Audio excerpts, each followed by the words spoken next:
हाँ जी, good morning बच्चों। बच्चों हमारे पास आज है डे 2 कैपेसिटर के लिए। लास्ट टाइम हमने कैपेसिटर्स के लिए बातें करी थी, उनमें हमने जो टॉपिक स्टडी करे हैं वो ये टॉपिक है हमारे पास। एक है इसका रामबाण फॉर्मूला, मैं इसको रामबाण फॉर्मूला बोलता हूँ, जिसका नाम है Q is equal to C V. मतलब आप जब कैपेसिटर के साथ डील कर रहे हो तब आपको अगर ये रिलेशन याद है तो आपकी बहुत सारी प्रॉब्लम वहां से सॉल्व हो जाती हैं, Q is equal to C V के नाम से। उसके बाद जो कैपेसिटर एनर्जी स्टोर करता है वो है हाफ सी वी स्क्वायर, जिसकी 3 फॉर्म्स है हमारे पास। एक है हाफ सी वी स्क्वायर, क्योंकि Q इज इक्वल टू क्या होता है, C इंटू वी होता है, तो इसी से हमने बना दिया हाफ Q इंटू वी। इसी से हमने बना दिया Q square divide by 2C। Q square divide by 2C भी हमने इसी से ही बनाया है, ठीक है। उसके बाद देखो capacitance of a parallel plate capacitor, वो एयर की प्रेजेंस में उसकी वैल्यू है epsilon naught A by D के बराबर। और अगर आप किसी मीडियम में चले जाएं तो मीडियम में है एप्सिलॉन, मतलब ये जो है वो परमिटिविटी ऑफ फ्री स्पेस के बराबर है। अब आप क्या देख रहे हैं यहां से कि कैपेसिटेंस परमिटिविटी के कारण क्या होता है, बढ़ता है। परमिटिविटी की क्या है, वो डायरेक्टली प्रोपोर्शनल है। लेकिन जब आपने फोर्स के लिए देखा या इलेक्ट्रिक फील्ड के लिए देखा या आपने पोटेंशियल के लिए देखा तो फिर परमिटिविटी क्या कर रहा था, उसे अपोज कर रहा था। परमिटिविटी क्या कर रहा था बेटा, अपोज कर रहा था। अब देखो बेटा, जब मैंने मीडियम वाला देखा तो वो एप्सिलॉन, एप्सिलॉन का क्या मतलब है, permittivity of a medium, permittivity of a medium. अब देखो बेटा, अगर permittivity of a medium to permittivity of free space देखें तो वो हमारे पास क्या आएगा, रिलेटिव परमिटिविटी। और रिलेटिव को ही हम क्या बोलते हैं, डाइलेक्ट्रिक कांस्टेंट, जिसकी वैल्यू है एप्सिलॉन अपॉन एप्सिलॉन नॉट के बराबर, जो रहेगा capacitance in a medium to capacitance in air, ठीक है। इससे पहले हमने डाइलेक्ट्रिक कांस्टेंट के लिए बनाई है definition, ratio of force in vacuum to force in medium. इसी तरह से इलेक्ट्रिक फील्ड वैक्यूम और इलेक्ट्रिक फील्ड मीडियम की रेशियो, इसी तरह से पोटेंशियल इन वैक्यूम और पोटेंशियल इन मीडियम की रेशियो भी आपको डाइलेक्ट्रिक कांस्टेंट की वैल्यू प्रोवाइड करती हैं। हमें ये बात हमेशा याद रखनी है, अगर मैं डाइलेक्ट्रिक के साथ डील कर रहा हूं तो K की वैल्यू हमेशा ग्रेटर देन 1 रहेगी। और आप पूरे इलेक्ट्रोस्टैट में डाइलेक्ट्रिक के साथ ही डील करते हैं, ठीक है ना बेटा। अब हमारे पास एक है parallel plate capacitor. Parallel plate capacitor के लिए कैपेसिटेंस हमने लिखा है। दूसरे हमारे पास है स्फेरिकल कैपेसिटर और cylindrical capacitor. Spherical and cylindrical capacitor मेरे पास एक है भी, यहाँ पे सिलेंड्रिकल कैपेसिटर रखा है, ये सिलेंड्रिकल कैपेसिटर है। इसके ऊपर कैपेसिटेंस भी मेंशन है, वोल्टेज भी मेंशन है। वोल्टेज है ये 25 वोल्ट पे काम करता है ये, ठीक है। और इसके ऊपर मेंशन है 4700 माइक्रो फैराड इसका कैपेसिटेंस है। हमने आपको बताया था कि फैराड अपने आप में एक बहुत बड़ी यूनिट है। फैराड अपने आप में एक बहुत बड़ी यूनिट है, ठीक है। इसलिए जितनी भी वैल्यूज आपको मिलेंगी वो माइक्रो में मिलेंगी, मिली में मिलेंगी या फिर नैनो में मिलेंगी, ठीक है ना बेटा। उसके बाद देखो बच्चों, उसके बाद हमने बात करी स्फेरिकल की। स्फेरिकल कैपेसिटर में मेरे पास 2 कंसेंट्रिक क्या लगाए हैं, स्फीयर्स लगाए हैं। इसका एक का रेडियस है A, दूसरे का रेडियस है B। अंदर वाले के ऊपर इंड्यूस होता है चार्ज पॉजिटिव, ठीक है। और बाहर वाले पे यहां नेगेटिव और पॉजिटिव दोनों होते हैं, पॉजिटिव को हम अर्थ कर देते हैं तो हमारे पास बचता है नेगेटिव नेगेटिव। और इलेक्ट्रिक फील्ड की डायरेक्शन बनती है ये वाली direction, this is the direction of electric field intensity. Capacitance direct relation हमें ये याद करना है, ये रिलेशन है 4 pi epsilon naught A into B divide by B minus A। B bigger sphere का रेडियस है, A स्मॉलर स्फीयर का रेडियस है, ठीक है। उसके बाद सिलेंड्रिकल, इसी तरह से सिलेंड्रिकल हम बनाएंगे। 2 कंसेंट्रिक सिलेंडर्स हैं, अंदर वाले पे पॉजिटिव चार्ज इंड्यूस होगा, नेगेटिव होगा बाहर वाले के लिए। जो पॉजिटिव होगा उसकी अर्थिंग कर देंगे। कैपेसिटेंस की वैल्यू हमें याद रखनी है डायरेक्ट, वो है 2 पाई एप्सिलॉन नॉट इनटू L, जिसमें L रहेगा length of the cylinder, log of E और V बाय A के इक्वल रहेगा। ये आपके पास रहेगा सिलेंड्रिकल कैपेसिटर के लिए, सिलेंड्रिकल कैपेसिटर के लिए। फिर उसके बाद हमारे पास 2 न्यूमेरिकल हैं, न्यूमेरिकल करते हैं। उसके बाद हम चार्ज का डिस्ट्रीब्यूशन आपको बताएंगे कि चार्ज का डिस्ट्रीब्यूशन किस तरह से पॉसिबल है, किस तरह से हम बात करते हैं चार्ज के डिस्ट्रीब्यूशन के लिए, चार्ज के डिस्ट्रीब्यूशन के लिए। चलिए स्टार्ट करते हैं। चलिए सबसे पहला न्यूमेरिकल हम स्टार्ट करते हैं। हाँ जी, न्यूमेरिकल हम लेंगे इसका, ठीक है। इसका फोटो लेना है तो फोटो ले लो बच्चों, ठीक है, क्योंकि अगर आप नोट करोगे तो बहुत टाइम लग जाएगा ना, हाँ हाँ जी, हाँ जी, आप वीडियो से कर लेना, ठीक है। मैं इसको रब कर रहा हूं। चलिए पहला न्यूमेरिकल लेते हैं कि 27 spherical drops of radius 3 mm and carrying a charge of 10 raised to power minus 12 coulomb, ठीक है, combined to form a single drop। अच्छा, उनका चार्ज दिया है 10 raised to power minus 12, ठीक है, और उनसे एक सिंगल ड्रॉप बनाई है 27 से, ठीक है जी, ठीक है। सर मैंने खुद सॉल्व कर लिया एक बार। हाँ जी, हाँ जी, करो, आप बिल्कुल कर सकते हो आप सॉल्व। अब देखो मैंने ऑप्शन भी दे रखे हैं, आपसे पूछा गया कि find the potential and capacitance of bigger drop, करो ट्राई। और स्फेरिकल है शेप में, स्फेरिकल शेप होती है तो कैपेसिटेंस कितना होता है 4 pi epsilon naught into R, 4 pi epsilon naught into R, ठीक है ना। हाँ, तो आप देख लो अब क्या बन रहा है कॉन्सेप्ट।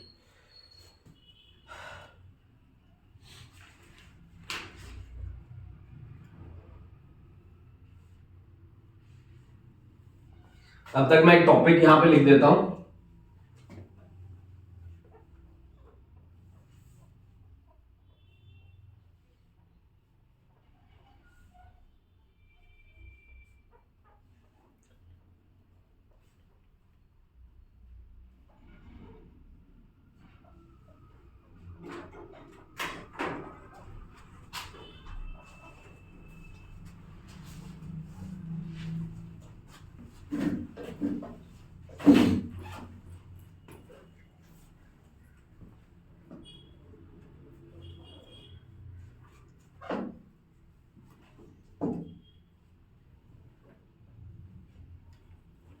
हाँ जी, आ गया आंसर, बोलो बेटा फटाफट बोलो।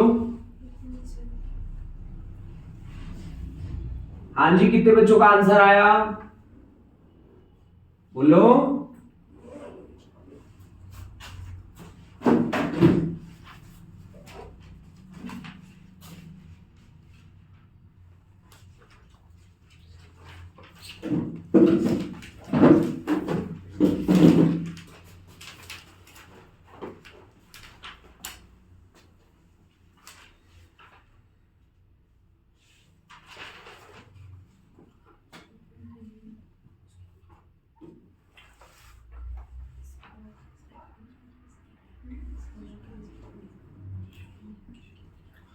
ठीक है, आ गया।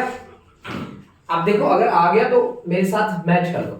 27 spherical drop of radius 3 mm and carrying charge हमें दे रखा है, are combined to form a single drop, मतलब 27 छोटी छोटी ड्रॉप्स हैं हमारे पास, 27 ड्रॉप्स हैं इसके, 27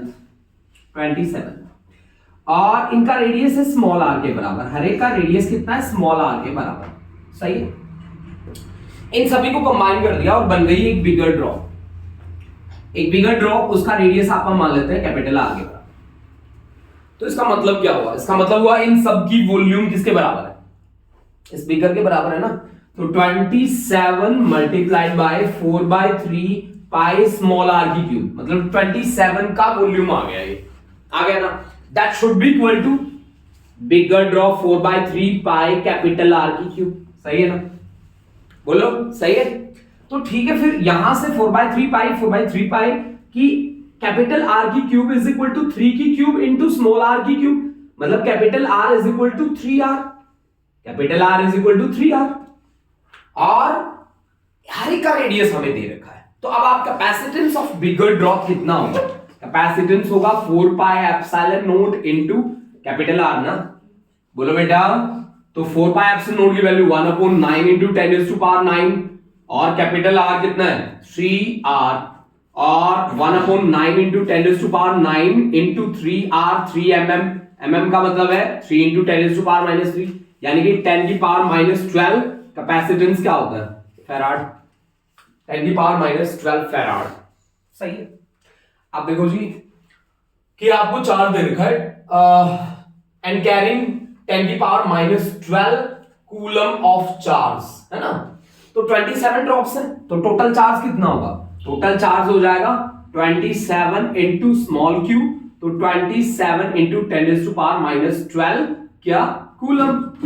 अब देखो आपको क्या चाहिए, आपको तो पोटेंशियल चाहिए ना, तो पोटेंशियल चाहिए तो रामबाण फॉर्मूले को याद करो, वो कहता है कि Q is equal to CV होता हूं सर, मैं Q is equal to CV होता हूं, तो यहां से V इज इक्वल टू क्या आ गया, Q बाय C ना, तो Q कितना है 27 इंटू 10 टू पावर माइनस 12 और C कितना है 10 की पावर माइनस 12, तो V इज इक्वल टू कितना आया 27 volt, V is equal to 27 volt. और दूसरा कैपेसिटेंस कितना आया 1 पिकोफैराड, 1 पिकोफैराड 10 की पावर माइनस 12 है ना, तो 1 पिकोफैराड और 27 वोल्ट। कहां है answer, B option, option B is the right option. ठीक है, option B is the right option, सही है, आप नोट कर लीजिए इस चीज को, फिर हम आगे बढ़ते हैं।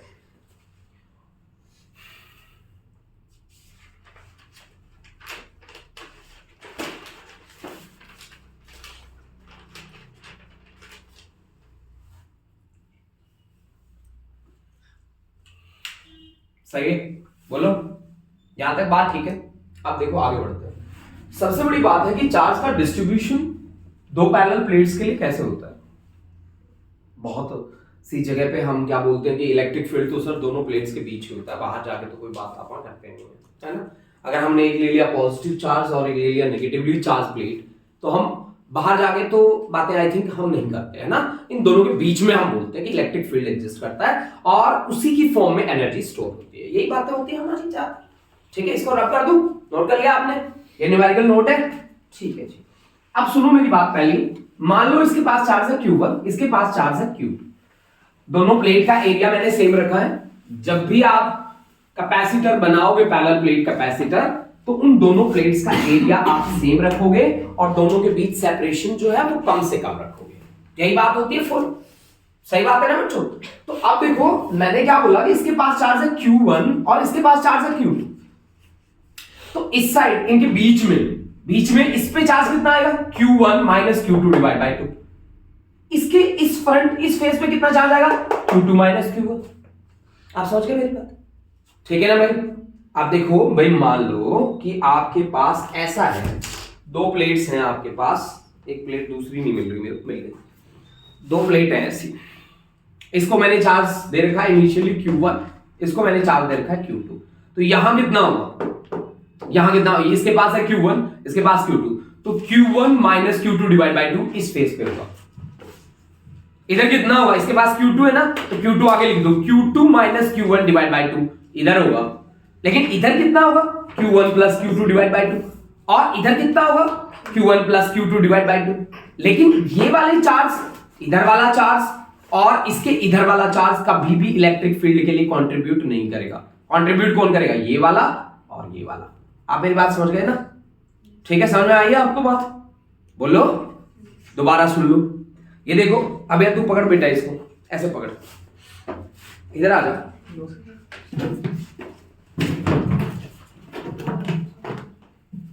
अब सुन लो, दोबारा से सुन लो।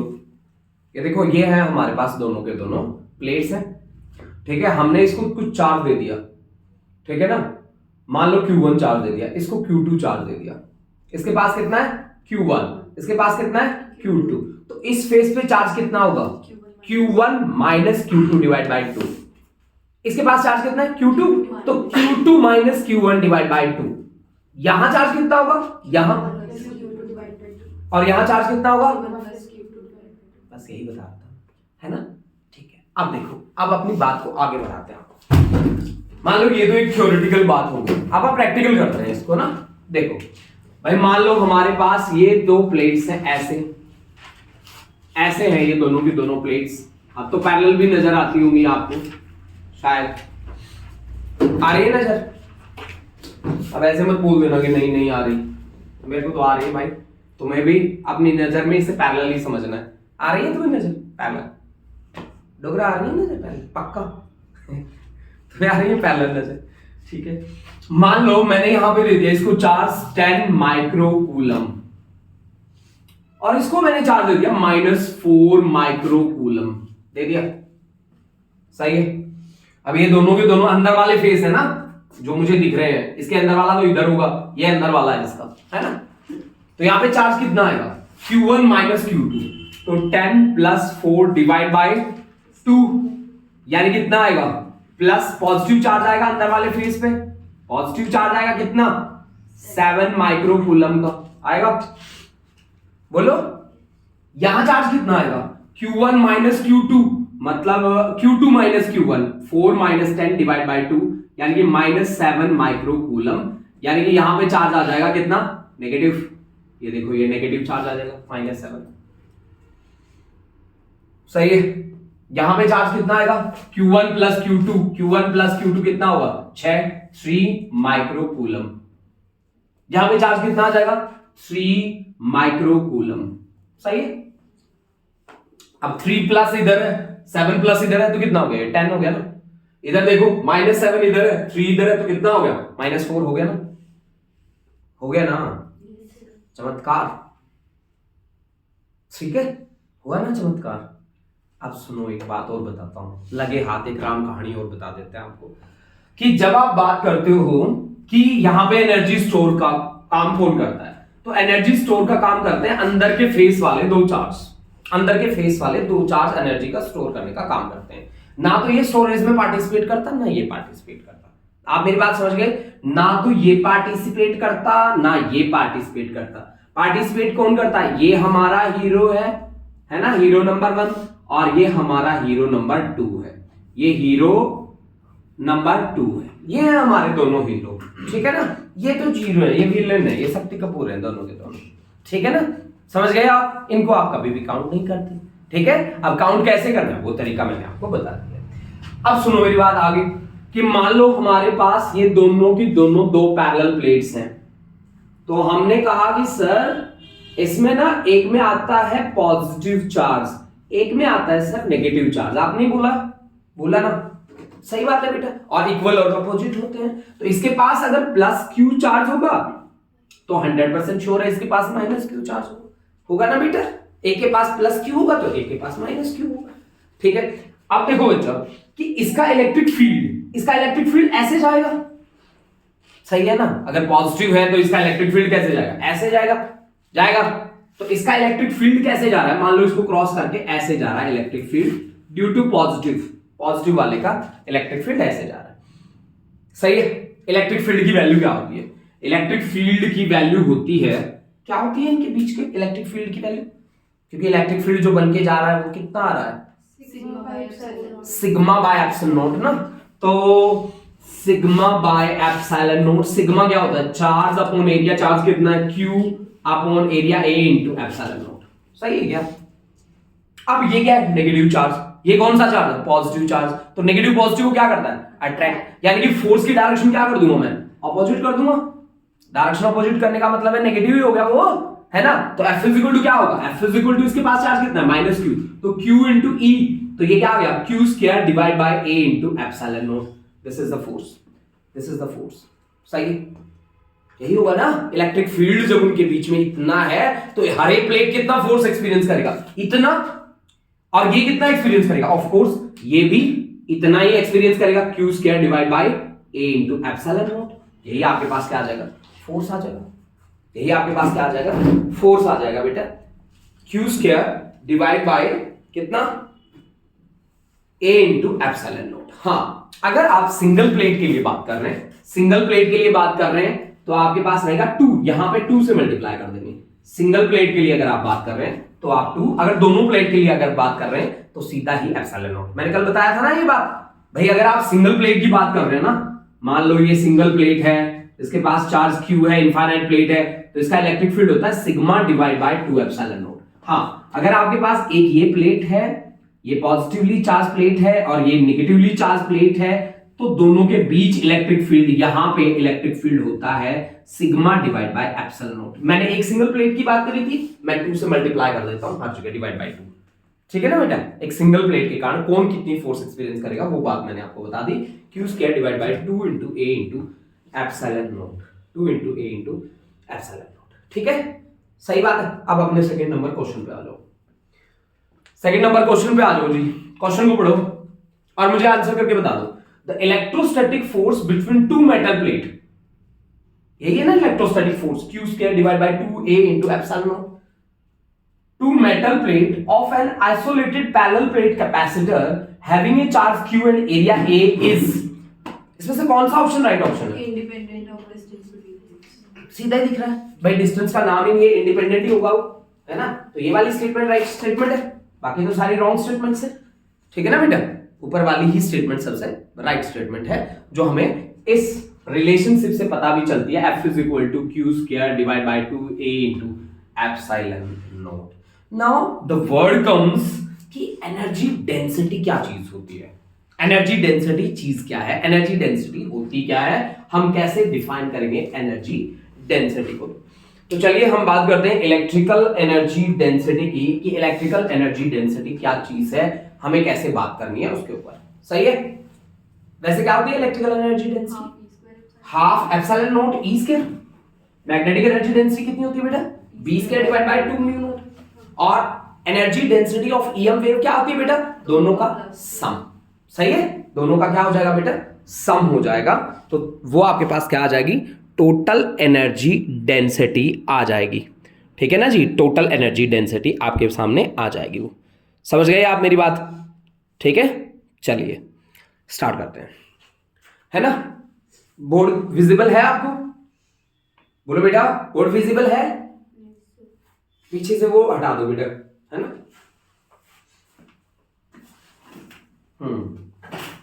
बस मेरा टॉपिक है एनर्जी डेंसिटी। मैं हर एक एनर्जी डेंसिटी को आपके सामने एक्सप्लेन कर दूंगा, चाहे वो इलेक्ट्रिक है चाहे वो मैग्नेटिक है, उनको जोड़ के मैं ईएम वेव की भी एनर्जी डेंसिटी बना के दिखा दूंगा आपको। सही है? ठीक है, सबसे पहले मेरे पास है electrical energy density. Electrical energy density, energy density, electrical energy density. सबसे पहला टॉपिक यही है हमारा। इलेक्ट्रिकल एनर्जी को स्टोर कौन करता है भाई? कौन स्टोर करता है बेटा? कैपेसिटर। इलेक्ट्रिकल एनर्जी को स्टोर करता है। ठीक है, तो ये लो जी, ये हमारे पास है कैपेसिटर जो इलेक्ट्रिकल एनर्जी को स्टोर करता है। एनर्जी कितनी होती है बेटा इसकी? Half CV²। तो आपने बताया कि एनर्जी है sir half CV²। Half CV²। ठीक है, दोनों प्लेट्स के बीच सेपरेशन जितना कम हो सकता है हम कम रखते हैं। मान लेते हैं कि दोनों के बीच जो गैप है वो d के बराबर है। मान लेते हैं कि दोनों के बीच जो गैप है वो है स्मॉल d के बराबर। दोनों के बीच जो गैप है वो स्मॉल d के बराबर हम मान लेते हैं। ठीक है ना जी? अब देखो आगे चलते हैं, अपनी बात को आगे बढ़ाते हैं। कैपेसिटेंस क्या होता है पैरेलल प्लेट कैपेसिटर का? Of course ε0 A area of plate divide by d, d be the separation between two plates। ε0 A by d और v = होता है जी electric field E into d। d है किसकी? फील्ड की लेंथ। जब आप ये वैल्यूज यहां पे रखोगे तो आपके पास एनर्जी बन जाएगा कितना? एनर्जी बन जाएगा हाफ c की वैल्यू ε0 A by d और v² का मतलब है E² d²। तो यानी कि ये बन गया हाफ ε0 E² into area into length. Area into length के डायमेंशन वॉल्यूम के होते हैं, तो यहां से एनर्जी अपॉन वॉल्यूम आपके पास किसके इक्वल आ गया? एनर्जी अपॉन वॉल्यूम बोलो, half ε0 into E²। This is energy density. यानी कि एनर्जी डेंसिटी भी कहीं ना कहीं परमिटिविटी पे डिपेंडेंसी रखता है। एनर्जी डेंसिटी भी कहीं ना कहीं परमिटिविटी पे डायरेक्टली डिपेंडेंट है। सही है भाई? अगर आपसे पूछे कि इलेक्ट्रिकल एनर्जी किस पे डिपेंड करती है, क्या परमिटिविटी के डायरेक्टली प्रोपोर्शनल है, इनवर्सली प्रोपोर्शनल है, कि डिपेंड ही नहीं करती, तो आपका आंसर क्या रहेगा? डायरेक्ट डिपेंडेंसी रखता है। कौन? Electric energy density. समझ गए आप मेरी बात? ठीक है ना बेटा? सही बात है। अब देखो इसी बात को हम आगे बढ़ा देते हैं मैग्नेटिक एनर्जी डेंसिटी के लिए, कि मैग्नेटिक एनर्जी डेंसिटी क्या चीज है। Magnetic energy density, energy density, magnetic energy density. देखो भाई यूबी से डिनोट करेंगे। Magnetic energy per unit volume होगा ये। Magnetic energy per unit volume, per unit volume, magnetic energy per unit volume. सही है? Magnetic energy per unit volume. Magnetic energy को कौन स्टोर करता है जी? बोलो। इंडक्टर स्टोर करता है। और कितनी एनर्जी स्टोर करता है वो? जो एनर्जी उसकी स्टोर होती है उसकी वैल्यू कितनी होती है? बोलो, ये इंडक्टर हो गया। हाफ एल आई और जो एनर्जी स्टोर होती है मैग्नेटिक एनर्जी वो होती है हाफ एल आई स्क्वायर। सही है, बोलो। ये जो है ये कॉइल जो है ये इंडक्टर की तरह बिहेव करती है, इसे बोलते हैं air cored solenoid. Air cored solenoid बोलते हैं ना इसको, एयर कॉर्ड सोलेनॉइड। इसका मैग्नेटिक फील्ड कितना होता है बेटा? Mu naught N I. B is equal to mu naught into N into I, जिसमें जो n है ना वो रहता है capital N divide by L into I. This is the magnetic field. सही है। अब आपसे अगर पूछा जाए कि आप यहां से हमें ये बताइए कि कोएफिशिएंट ऑफ सेल्फ इंडक्शन होता क्या है एयर कॉर्ड सोलेनॉइड का? बोलो, mu naught N square A by L. Mu naught N square A by L. ठीक है। अगर मैं यहां से करंट की वैल्यू निकालना चाहूं तो करंट की वैल्यू हो जाती है B into L divide by mu naught into N. ए वैल्यू बनी करंट की। सही बात है। अब ये दोनों वैल्यूज उठा के यहां रख दो, आपके पास मैग्नेटिक एनर्जी डेंसिटी आ गई। कितना एनर्जी है आपके पास हाफ एल आई स्क्वायर, और वॉल्यूम होगी एरिया इंटू लेंथ। वॉल्यूम होगी एरिया इंटू लेंथ। एल की वैल्यू रखो, वैल्यू रखोगे तो 1/2 एल की वैल्यू कितनी है? Mu naught N square A by L. I square मतलब B square L square divide by mu naught का पावर 2 इंटू एन का power 2 divide by area into length. तो एरिया इंटू लेंथ को आप यहां चिपका देते हैं कि एरिया इंटू लेंथ। सही है। जो कैंसिल हो रहा है कैंसिल कर दो। एन स्क्वायर से एन स्क्वायर गया, एरिया से एरिया गया, एल स्क्वायर से एल स्क्वायर गया, बचा गया हाफ। एक म्यू नॉट से एक म्यू नॉट कट गया, half B square divide by mu naught. Mu naught cancel हो गया एक से, बी स्क्वायर डिवाइड बाय 2 आ गया। इसको बोलते हैं मैग्नेटिक एनर्जी डेंसिटी। यानी कि आपके पास एक है इलेक्ट्रिकल एनर्जी डेंसिटी जिसकी वैल्यू है half epsilon naught into E square, एक है मैग्नेटिक एनर्जी डेंसिटी जिसकी वैल्यू है B square divide by 2 mu naught, है ना। अगर दोनों को इकट्ठा कर दे तो ये एनर्जी डेंसिटी बन जाती है ईएम वेव की एनर्जी डेंसिटी बनती है यूबी प्लस यूई। ध्यान रखिएगा कि अगर आप ईएम वेव की बात कर रहे हैं तो E by B is equal to होता है C, और C की वैल्यू होती है 1/√μ0 एप्सिलॉन नॉट। चलिए इससे आप आगे न्यूमेरिकल भी सॉल्व कर सकते हैं इस कॉन्सेप्ट का सहारा लेके। ठीक है। तो मैंने दोनों तरह की एनर्जी डेंसिटी आपके सामने एक्सप्लेन कर दी, चाहे वो इलेक्ट्रिकल है चाहे वो मैग्नेटिक एनर्जी डेंसिटी है। दोनों तरह की एनर्जी डेंसिटी मैंने एक्सप्लेन कर दी। अब बात आती है सीरीज एंड पैरेलल कॉम्बिनेशन की। तो स्टार्टिंग करते हैं पहले और देखते हैं हम कि हमारे पास क्या क्या वैल्यूज आनी चाहिए, किस किस तरह से वैल्यूज आनी चाहिए। पहला न्यूमेरिकल मैं लेके आता हूं, उससे पहले मैं पैरेलल और सीरीज का एक जनरल इंट्रो आपको दे देता हूं। बीच बीच में हम आपको बताते जाएंगे कि कैसे कैसे आपने काम करना है।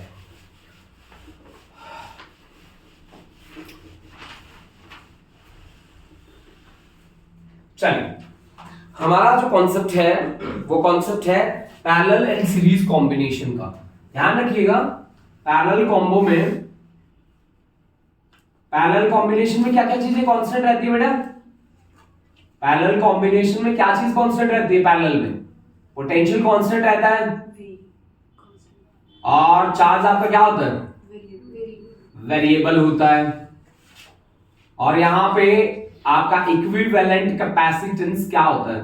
C1 plus C2 plus C3 and up to so on, है ना। और सीरीज कॉम्बो के लिए हम क्या बातें करते हैं बेटा? सीरीज कॉम्बिनेशन के लिए क्या बातें होती है? बोलो बेटा।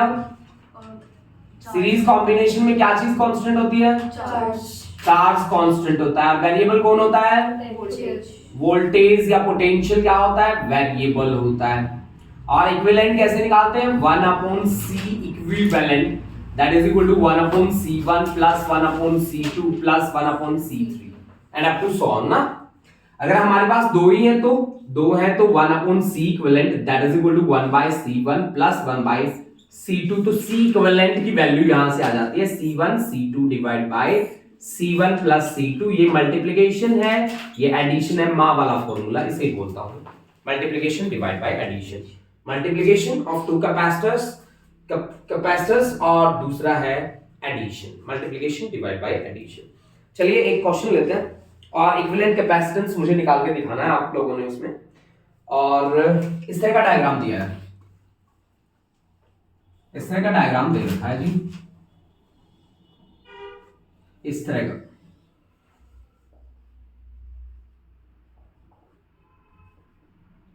चलिए ये यहां एक कैपेसिटर लगा दिया, एक कैपेसिटर यहां पे लगा दिया, एक यहां पे कैपेसिटर अटैच कर दिया और एक यहां पे कैपेसिटर। ये देखो इस तरह से मैंने कुछ कैपेसिटर्स कनेक्ट करे हैं, 5 कैपेसिटर्स हैं, 6 और ये 6 माइक्रोफैराड का है, ये भी 6 माइक्रोफैराड के लिए है और ये भी 6 माइक्रोफैराड के लिए है, लेकिन ये 2 माइक्रोफैराड के लिए है और ये 3 माइक्रोफैराड के लिए, 3 माइक्रोफैराड के लिए। ठीक है ना जी। तो व्हीटस्टोन तो नहीं बना रही है, बात सीधी सी यही है, व्हीटस्टोन तो नहीं बना रही है। और यहां पे 2 पॉइंट दे दिए ए और B, find equivalent capacitance, find C equivalent between A and B, between A and B. Option दे रहा हूं मैं ए बी सी और डी। ऑप्शन दे रहा हूं आपको 6 5 4 3, 6 5 4 3, 6 माइक्रोफैराड, 5 माइक्रोफैराड, 4 और 3 माइक्रोफैराड। चलो चलिए जो बता सकता है बताइए, बोलो।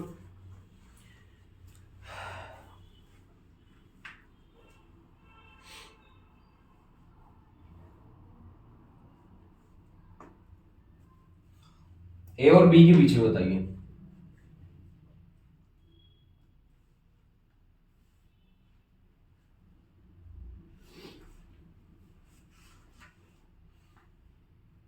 आ गया आंसर? इतनी देर का है, अगर आंसर निकालोगे तो इतनी देर का है। हाँ जी आया आंसर, बोलो। बन रहा है, बनाओ। देखो इस तरह की कंडीशन जब भी आपके सामने आए ना, सबसे पहले एक बात सुन लो, जिससे नहीं हो रहा सॉल्व वो मेरी बात सुन लो। जिससे इस तरह की कंडीशन जब भी आ जाए ना, सीधा काम आपने क्या करना है, ए और बी के बीच में एक बैटरी लगा लो, ये प्लस ये माइनस, लो अब आपकी आधे से ज्यादा प्रॉब्लम सॉल्व हो जाएगी, है ना। अब आपकी सारी प्रॉब्लम सॉल्व हो जाएगी, ये प्लस ये माइनस, यहां पे है क्या, यहां पे है जंक्शन। 3 आया आपका आंसर, 3 है, 5 आएगा आंसर, है ना। ठीक है, आंसर इज 5। चलो अब चेक करते हैं ना, इसको चेक करते हैं। ये बना यहाँ पे जंक्शन, सुनो मेरी बात सुनो बेटा, ये बना यहाँ पे जंक्शन, जंक्शन बनते ही एक इधर गया, एक इधर गया, एक इधर गया। अब यहां जो जाएगा वो उतना ही तो यहां पे आएगा, तो ये दोनों के दोनों किसमें हो गए, सीरीज कॉम्बिनेशन में। ये दोनों के दोनों किसमें हो गए, सीरीज में। सीरीज का रिजल्ट क्या आता है, माँ वाला फॉर्मूला लगाओ, सीरीज का रिजल्ट बनाओ। माँ वाला फॉर्मूला क्या कहता है, multiplication divide by addition. Addition कितना हो गया 12, 6 2 जा और 2 3 जा, मतलब 3 आ गया इन दोनों का रिजल्ट। अब ये तो तीनों यहां जंक्शन बना था ना, तो ये ऊपर का जो 3 रिजल्टेंट आएगा, 3 माइक्रोफैराड आएगा, 3 और 3 किसमें आ गए, पैरेलल में आ गए। तो ये 3, अब पहला स्टेप क्या था, 6 इन सीरीज, तो C इक्विवेलेंट आ गया 3 माइक्रोफैराड। नाउ दैट 3 और नीचे वाला 3 इन पैरेलल, सुनो तो सही, इन पैरेलल, ठीक है ना। तो पैरेलल है तो C इक्विवेलेंट कितना आ गया, 6 माइक्रोफैराड आ गया, 6।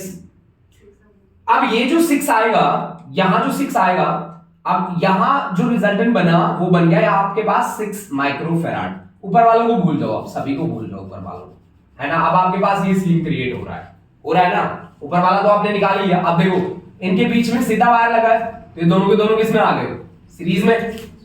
अब 6 और 6 इन सीरीज, 6 इन सीरीज, तो इनका इक्विवेलेंट कितना आया, 3 माइक्रोफैराड। अब ये जो 3 आएगा, यहां जो 3 आएगा, क्योंकि ये जंक्शन बन रहा था ना, यहां पे बन रहा था ना जंक्शन, ठीक है ना भाई। तो अब आपका कैसा आ गया ये आपके पास आ गया यहाँ पे 3 है ना, यहाँ पे आ गया 2, यहाँ पे 3 माइक्रोफैराड, यहाँ पे 2 माइक्रोफैराड, और यहां हमने लगा रखा ये पॉइंट ए है, ये पॉइंट बी है, यहां हमने लगा रखी है बैटरी, है ना। तो दोनों के दोनों पैरेलल में, तो अपना रिजल्ट कितना आएगा, इक्विवेलेंट कितना आएगा 5 microfarad. Then the final answer is 5। Then the final answer is 5। Sir 6 और 2 सीरीज में नहीं है? 6 और 2 सीरीज में कैसे हो सकते हैं बेटा? इसके पास यहां से चार्ज आएगा अलग, यहां से आएगा अलग, यहां से जाएगा अलग, तो बताओ कैसे आगे सीरीज में? यहां जंक्शन बन गया था ना, यहां आते ही जंक्शन बन गया, तो एक डायरेक्शन इधर गई, एक इधर गई, एक इधर गई। जहां जंक्शन बन जाए वो कभी भी सीरीज में नहीं होते, जहां पे भी जंक्शन बन जाए वो सीरीज में नहीं होते, ठीक है ना बेटा। हाँ, हो सकता है वो पैरेलल को भी फॉलो ना करे, हो सकता है जैसे हमने अभी एक एग्जांपल कराया था गुड़िया ने शॉर्ट सर्किट वाला, ठीक है, तो वो कंडीशन भी फुलफिल कर सकते हैं, ठीक है ना। चलिए अब हम देखते हैं नेक्स्ट वाला, नेक्स्ट एग्जांपल लेके आता हूं मैं, आप देखो उसको सॉल्व करके और बताओ मुझे कि आंसर उसका कितना आ रहा है। उसके भी ऑप्शन दे दूंगा मैं 4 आपको, ठीक है। चलिए देखो जी,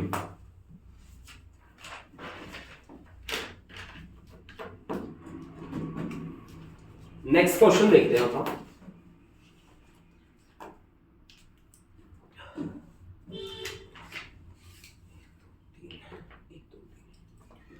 दो हैं हमारे पास ऐसे, 1 2 और 3 हो गए, नीचे भी ऐसे ही लगा दूं, 1 2 और 3, और यहां पे भी एक अटैच कर रहा हूं मैं, ये लो जी, यहां पे भी मैंने अटैच कर दिया इस तरह से। ये पॉइंट्स मैंने 2 छोड़ दिए, एक पॉइंट ए और एक point B. Find equivalent capacitance between, find equivalent capacitance between A and B. Capacitance between A and B. A and B. Find equivalent capacitance between A and B. ठीक है ना। देखो बेटा कैसे आपको बताया गया, यहां पे भी एक कैपेसिटर लगा दो, यहां पे भी एक कैपेसिटर लगा दो, ये लो जी, लगा दिया आपने कैपेसिटर। कैपेसिटेंसेस इनके बता देता हूं, 9 ऊपर वाले हैं, ठीक है, और 6 दो अंदर वाले हैं। ये 6 माइक्रोफैराड का है, ये 6 माइक्रोफैराड का है, ये भी 9 का है, ये भी 9 का है, ये भी 9 का है, ये भी 9 का है, ये भी 9, ये भी 9, ये भी 9 माइक्रोफैराड है सारे के सारे। Microfarad, microfarad, microfarad, microfarad, microfarad, microfarad, सही है? बोलो सही है ना। अब देखो इस तरह की कंडीशन जब भी आपके सामने आ जाए, जब भी आपके सामने आ जाए, तब सबसे पहले आपने क्या करना, सबसे पहले आप ये देख लो कि सिंगल वायर से कितने कैपेसिटर जुड़े हुए हैं। मुझे तो दिख नहीं रहा, हर जगह जॉइंट लगे पड़े हैं ना।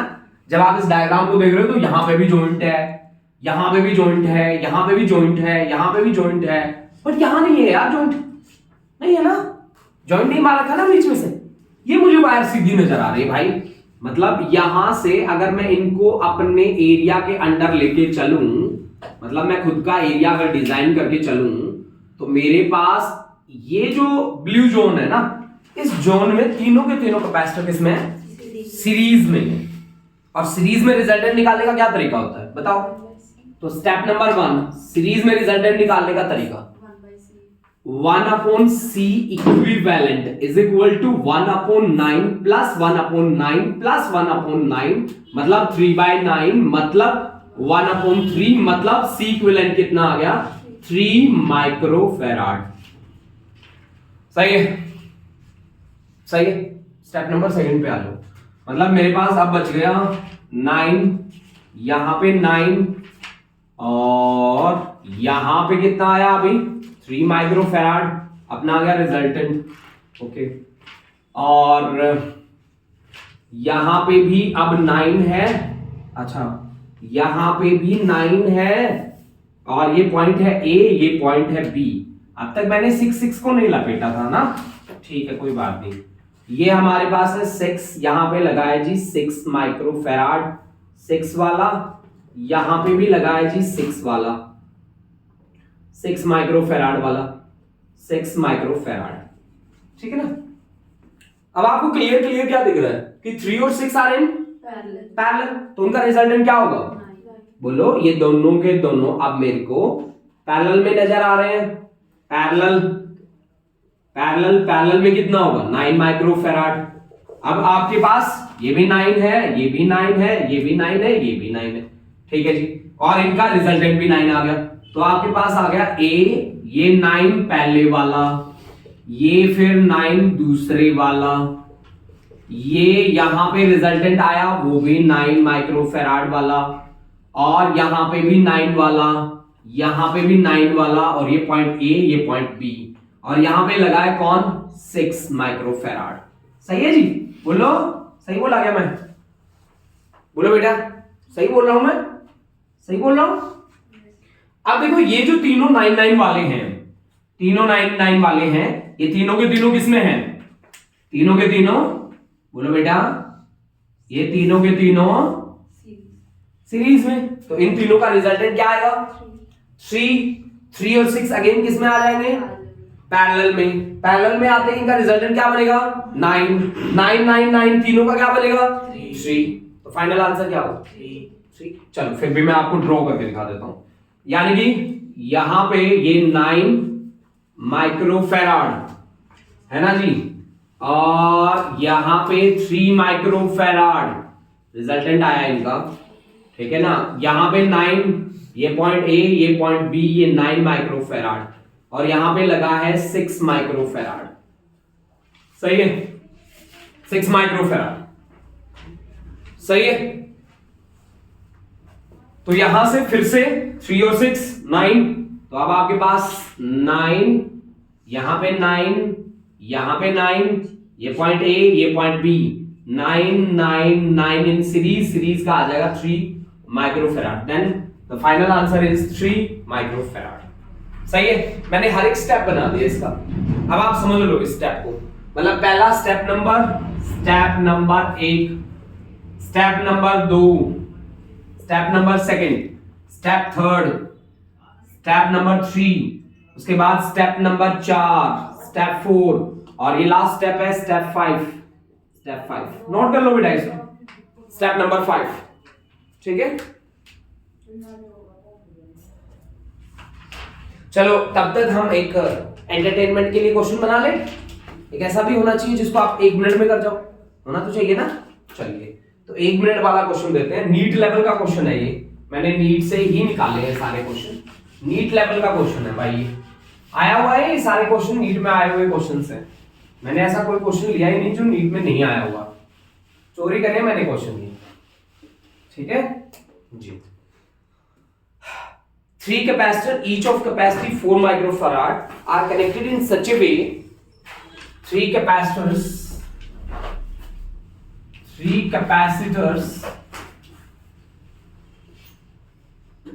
each of capacitance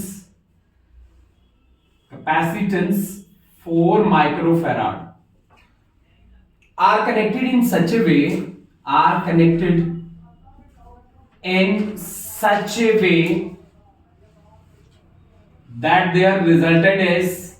that their resultant is 6 microfarad. 6 microfarad है उनका resultant. This can be done by 4 option दे रहा हूं भाई आपको। 2 parallel and 1 in series. हाँ तो ठीक है, 2 पैरेलल एंड 1 इन सीरीज करके देखो, 2 पैरेलल कनेक्ट करके देखो, 4 4 8 और एक सीरीज, तो 8 और 4 8, 8 4 जा 32, और 2 सीरीज में अंदर एक पैरेलल में होगा, 2 4 वाले अगर सीरीज में रखेंगे, 2 सीरीज में एक पैरेलल में, 2 सीरीज में रखेंगे 2 माइक्रोफैराड आएगा, पैरेलल में डालेंगे तो 6 आ जाएगा।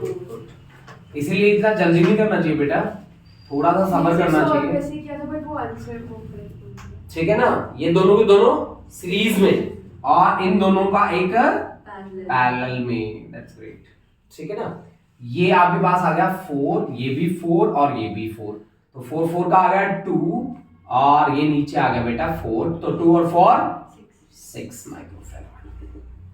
सही है, नोट कर लो इसको भी क्वेश्चन, कि अगर आपसे ऐसा क्वेश्चन भी करे जाए तो आपने दिमाग चला लेना है, और वो भी सही तरीके से, है ना। कहीं आगे फिर नीट में अपने क्वेश्चन के मार्क्स काउंट कर लो कि इतने मार्क्स बन रहे हैं मेरे, है ना, करना मत ऐसे, ठीक है। फाइनल आंसर की जब तक ना आए अपने मार्क्स मत डिक्लेयर करना, है ना, ठीक है। उससे फर्क पड़ता है, किससे, मतलब खुद चेक कर ली पहले, क्यों नहीं पड़ता, कई बार मतलब पहले होता है ना कि जैसे ही पेपर होता है आपकी आंसर की तो आ जाती है ना तुरंत, 1-1.5 घंटे में आंसर की आ जाती है। ऑफिशियल नहीं आता, ऑफिशियल नहीं आता। यूट्यूब पे घने व्यूअर आ जाते हैं, है ना। जैसे पेपर हुआ 1-1.5 घंटे 2 घंटे में अलग अलग टीचर बैठ के सॉल्व करते हैं, 1.5 घंटे बाद पहला यूट्यूब पे अपलोड हो जाता है, उसमें 90% 90 नहीं 98% करेक्शन सही होते हैं, करेक्ट होते हैं, उसमें कुछ मार्जिन मिलता है 2-4 नंबर का। कई बार क्वेश्चन मिस्टेक्स हो जाती हैं या बोर्ड ही अपनी, है ना। सही है, चलिए एक क्वेश्चन और करते हैं फिर, लगे हाथ, और अच्छा क्वेश्चन है इस बार का ना, लेवल बड़ा अच्छा है, चंगा लेवल है ना। चलिए चंगा ही बोलते हैं ना अच्छे को। A series combination of N1 capacitors, a series combination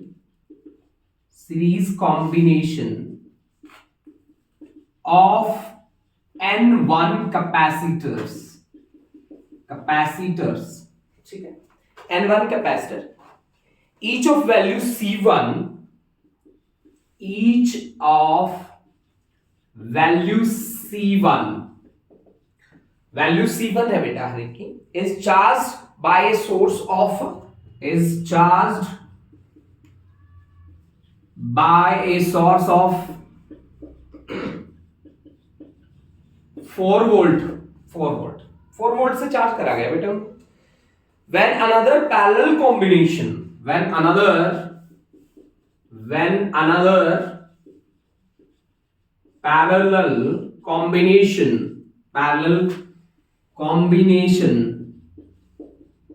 of N2 capacitors, ठीक है, each of value C2, each of value C2 is charged with V volt, is charged with V volt. It has same energy stored in it. It has same energy stored in it as was first.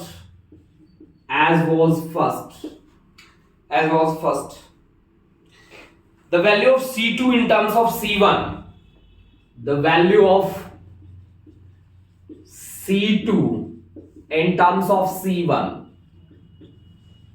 is, 4 option दे रहा हूं तब तक मत बोलना, हो सकता है किसी बच्चे ने निकाल लिया हो इसका answer. 2C1 N1 upon N2, और दूसरा है 2N2 upon N1, 2N2 divide by N1 into C1। अच्छा, तीसरा है 16C1 divide by N1 into N2, और डी वाला ऑप्शन है 16N2 upon N1, 16N2 upon N1 into C1। लो जी, 4 ऑप्शन है जी आपके पास, बता दो जी इसका आंसर, बता दो फटाफट इससे।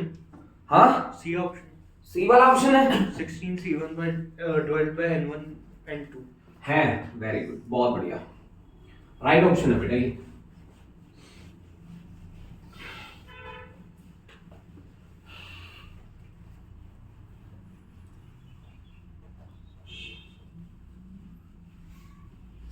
सही बोला है ये, बोलो भाई, C option is the right option, बिल्कुल सही बोला बच्चा, ठीक है, बिल्कुल सही बोला, ठीक है।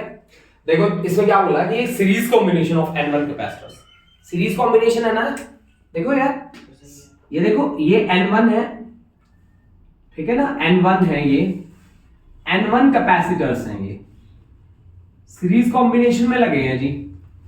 ये देखो ये सीरीज कॉम्बिनेशन में लगे हैं, तो इनका इक्विवेलेंट कितना होगा? हाँ बोलो भाई, यही होगा ना कि C इक्विवेलेंट इनका हो जाएगा C1 डिवाइड बाय N1, यही होगा क्या? ठीक है। और अगर पैरेलल में मैंने लगाए तो यहां चार्ज वोल्टेज कितना दिया? V is equal to 4V दिया है अपने को 4V दिया है, तो एनर्जी कितनी स्टोर होती है?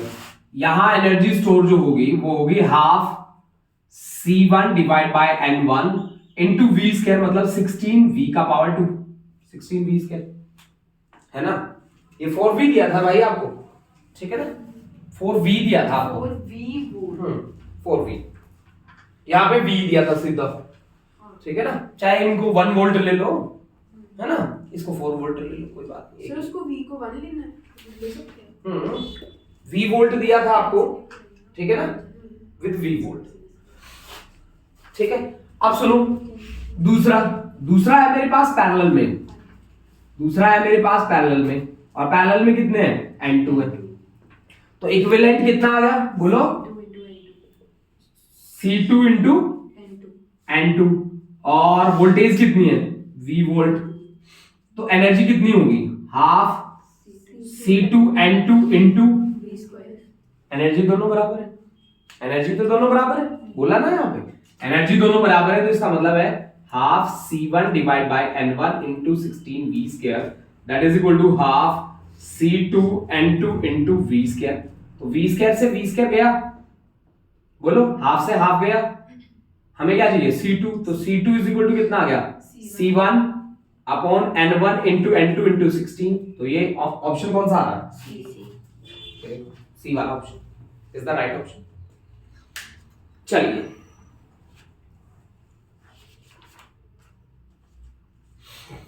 अब हम बढ़ते हैं आगे। देखो हमारे पास मैंने कुछ सीरीज और पैरेलल कॉम्बिनेशंस आपके सामने रखे हैं। सीरीज और पैरेलल पे कैसे काम करना है मैंने आपको थोड़ा सा बताया है, ठीक है। इसकी डिटेल आपको करनी होगी अपनी 12th की फिजिक्स की बुक से, आप सारे के सारे क्वेश्चन कर लाओ, उसके डाउट्स जो हैं वो मैं कल आपसे शेयर कर लूँगा, ठीक है। तो आज की क्लास तो हम इतनी रखेंगे, नेक्स्ट क्लास करते हैं और नेक्स्ट क्लास में मिलते हैं, ठीक है, और टॉपिक कंप्लीट करते हैं। चलो थैंक यू बच्चों, थैंक यू।